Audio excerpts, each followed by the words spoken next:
We started out in coffee over 20 years ago now, just as our wholesale brand, the Isle of Wight Espresso Company, primarily importing Italian espresso and Italian espresso machines. And then we got into roasting about 10 years ago. And that's when we bought our first roaster, a little 1 kilo over the back there. But nowadays we've got a 5 kilo just up here in our profiling roastery at Cafe Isola. And then down at the main roastery we've got a 12 and a 20. And we've recently purchased a 120 kilo roaster that we're currently restoring to add to the fleet. So we now produce, getting on for 40 tonnes a year.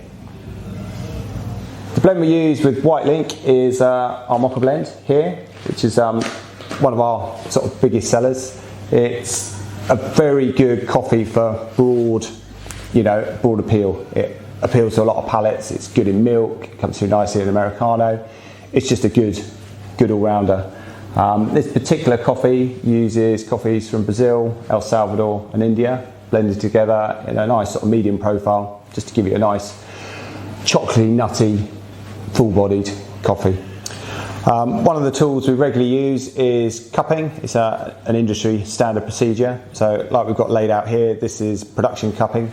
So this is samples taken from every batch we've roasted the previous day, or on a Monday it'd be the batches from Friday, and we're just checking that they're consistent. So if we detect an issue, that batch can be retested. If there's a definite problem, we can pull that batch so it doesn't get packed.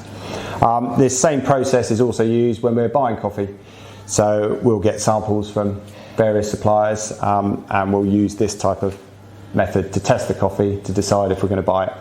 And then once we've made the decisions on the coffees we're buying, we then bring them up here to the production roastery at Cafe Isola and play around with the profiles depending on what we're going to use a particular coffee for. So for example, if we're trying to produce a new espresso, we'll be looking for different things, different coffees that might work together to produce a balanced espresso, the sort of flavours we're aiming for. In comparison to a single origin, perhaps we've picked a nice Ethiopia that we want as a lightly roasted filter coffee. So we'll approach that differently than we would for espresso. We're also passionate about sustainability. So our deliveries are made in a completely electric delivery van, but right through to also finding eco-friendly packaging, our reusable cup project. Any angles we can, we'll look at the most sustainable way of doing it. So we were one of the first brands to come on board with Wight Taste, and probably from our point of view, one of the great things, aside from the fact that everyone gets to see our brand with all the footfall that goes through the ferries, is the ongoing working relationship. So there's constant dialogue back between us and the team using our products, and roll that into training and all those sort of things. So it's just great to just have that ongoing relationship.